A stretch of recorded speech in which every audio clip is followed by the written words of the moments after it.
Saya ingin ke Pak Suparman. Pak Suparman, menjawab pertanyaan menggantung tadi, kenapa hanya dalam prosesnya saja tapi hasilnya juga tidak diajukan kepada MK? Kita tahu bahwa 03 posisinya berada mendapatkan nomor terakhir dari perolehan suara dari perhitungan KPU, Pak Suparman.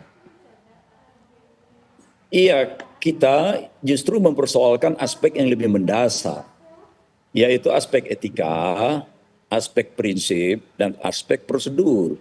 Itu jauh lebih penting untuk dilihat, jauh lebih penting untuk dipersoalkan, ketimbang mempersoalkan angka-angka yang sudah kita prediksi sejak awal. Ini menjadi bagian dari abuse of power yang TSM itu tadi.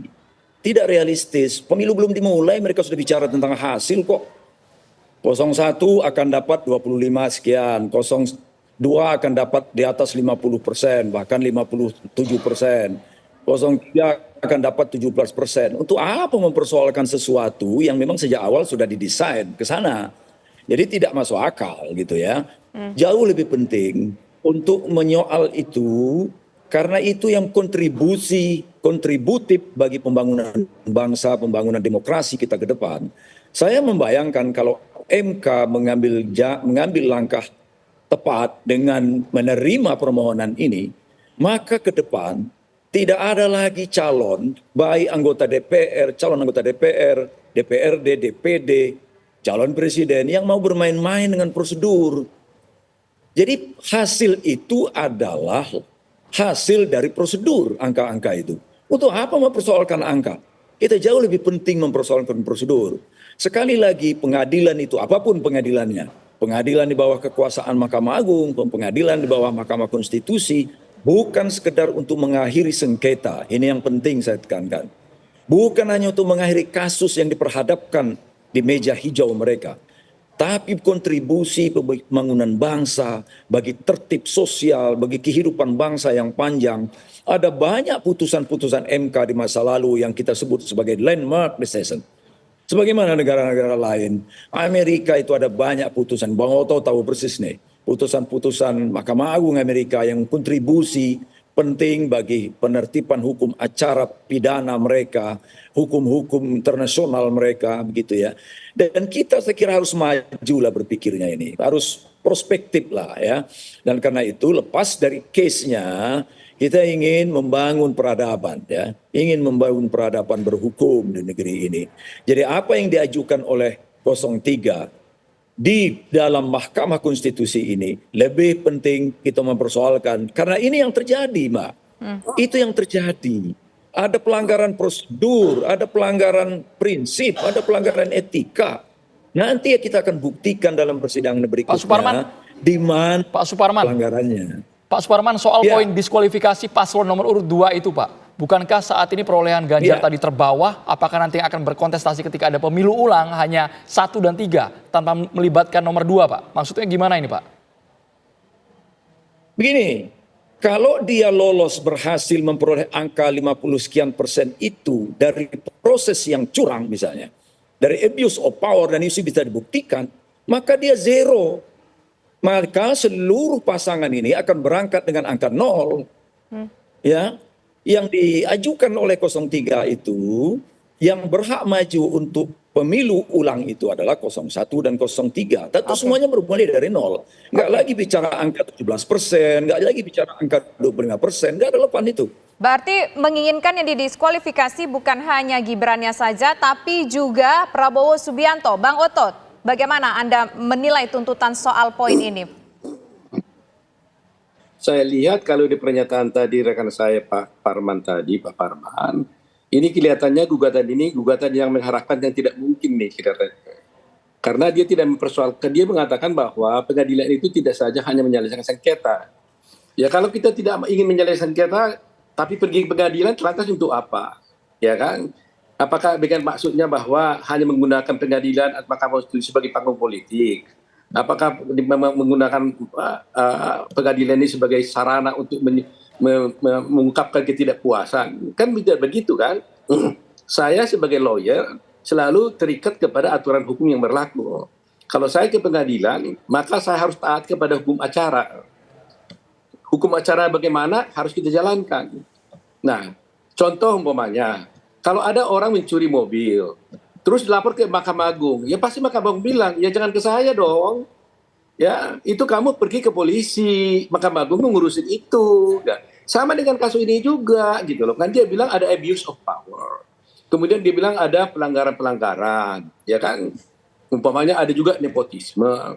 Kok ada nepotisme, ada pelanggaran, perginya ke Mahkamah Konstitusi. Pasti Mahkamah Konstitusi bilang, ya kamu pergi ke Bawaslu. Kan sudah aturannya gitu loh.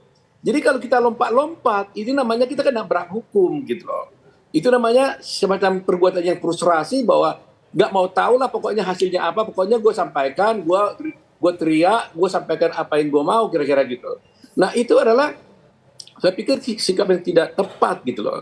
Lantas juga tadi saya mendengar juga di sana itu dibilang bahwa ini adalah cara untuk mengedukasi demokrasi. Loh, ini kelihatannya kan mau dibawa kasus ini sebagai perkara demokrasi. Ini bukan perkara demokrasi. Ini perkara sengketa. Kalau ada sengketa harus diselesaikan sengketanya oleh siapa? Oleh hakim yang berwenang. Nah kalau hakimnya tidak berwenang, Mahkamah Konstitusi tidak berwenang, nggak mungkin dia mau memeriksa perkara itu nanti, ya kan? Dia kan bilang saya nggak berwenang. Jadi kalau umpamanya 03 mengatakan ada abuse of power, ada nepotisme dan sebagainya, itu bukan kewenangan Mahkamah Konstitusi memeriksa itu. Itu kewenangan Bawaslu. Jadi sangat salah gitu loh. Bang Oto. Jadi Bang Oto. terkesan bahwa ini seakan-akan tidak ingin mendapatkan suatu hasil, tapi pokoknya ngomong kan gitu kira-kira gitu kan. Bang Oto. Kalau ingin mendapatkan hasil, maka harus diperoleh hukum acara. Nah kita sepakati dulu hukum acaranya kayak apa. Kalau ada, saya mau tanya dulu ya, kalau ada sengketa administratif mengenai pelanggaran-pelanggaran TSM, hukum acaranya gimana? Kan tegas menyatakan pasal 475 Undang-Undang Pemilu mengatakan kalau ada sengketa soal perhitungan suara itu ke MK.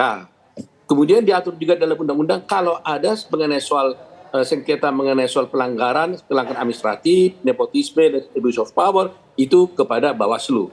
Nah, lantas Anda menggunakan hukum acara yang mana sehingga datang ke MK gitu loh. Jadi itu persoalannya, legal standing-nya dan hukum acara yang dipakai sehingga 03 ke MK itu apa? Saya mau tahu dulu. Pak Coba Suparman langsung ditanggapi Pak Suparman. Legal standing dan hukum acaranya yang dipakai 03 itu apa Pak Suparman? Kata Pak Oto. Sebelum itu begini, saya kira Bang Oto nggak membaca atau belum sempat membaca secara komprehensif ya permohonan itu. Nanti akan kelihatan konteksnya, di mana konteks demokrat. Jawab dulu aja Pak, supaya kita jelas berbicaranya. Oke, ya, ini penting. Hukumnya mana? Dasar hukum Iya, acara. statement pertama itu. Pertama, hukum acaranya yang hukum acara. Tetapi begini, di dalam pasal 24E itu ya, yang mengatur mengenai pemilu, di situ ada jelas bahwa salah satu kewenangan MK dalam konstitusi itu adalah menangani perselisihan. Nah, MK itu punya hak untuk melakukan interpretasi, ya, interpretasi terhadap isi original intent dari konstitusi, bahwa terjemahannya di dalam undang-undang seperti yang tadi Bang Oto sebut, ya, menyelesaikan persengketa hasil gitu ya. Kami melihat Bang Oto, sengketa hasil itu adalah ujung dari satu proses. Ujung dari proses. Proses ini juga bisa diperiksa oleh MK.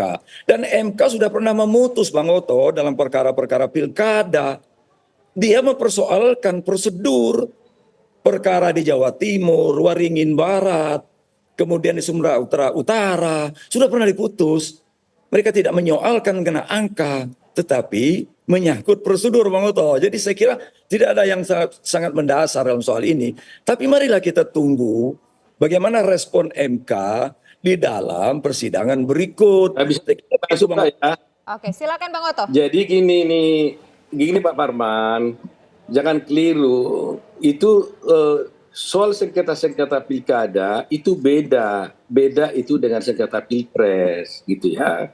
Jadi tidak sama. Jadi mungkin ini begini nih ceritanya nih. Saya melihat ya, saya mencoba mencari tahu kenapa sih sampai 03 sampai maju gitu ya. Jadi sebenarnya gini, tadi kan dikatakan bahwa Mahkamah Konstitusi itu diharapkan untuk bisa membuat interpretasi. Begini, kalau sudah ada aturan hukum yang sudah jelas mengatur, tidak ada lagi interpretasi. Jadi memang mungkin terpengaruh dengan kasus Undang-Undang tahun 2014. dulu waktu 2014 itu tidak ada undang-undang yang mengatur tentang TSM. Sehingga pada waktu itu Mahkamah Konstitusi, kalau saya tidak keliru Pak Mahfud, itu membuat suatu putusan tentang TSM. Karena apa? Karena TSM ini ditemukan di dalam praktek, tapi tidak ada undang-undang yang mengatur. Jadi diciptakanlah terobosan. Nah, setelah itu dibuatlah undang-undang tahun 2017. Masalah TSM tadi yang tidak ada dimasukkan di dalam undang-undang tahun 2017.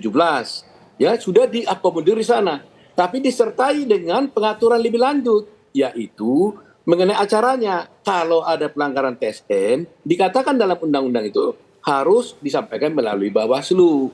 Kemudian kalau mengenai perhitungan selisih suara, disampaikan ke MK.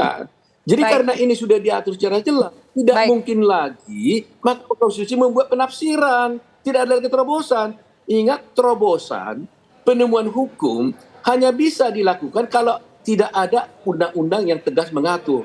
Tapi kalau sudah ada undang-undang mengatur, ya Mahkamah Konstitusi pun tidak bisa menabrak itu. Di Mahkamah Konstitusi kecuali dalam hal mengenai pengujian terhadap satu norma undang-undang. Tapi dalam sengketa dia harus menerapkan undang-undang yang sudah berlaku secara positif. Tidak bisa ditabrak. Jadi jangan kita sebut Mahkamah Konstitusi melanggar aturan gitu. Oke, kita lihat bagaimana nanti kelanjutannya perjalanan sidang ini. Besok masih akan ada persidangan. Terima kasih Bapak-Bapak, sayang sekali waktu kita terbatas. Selamat sore semuanya.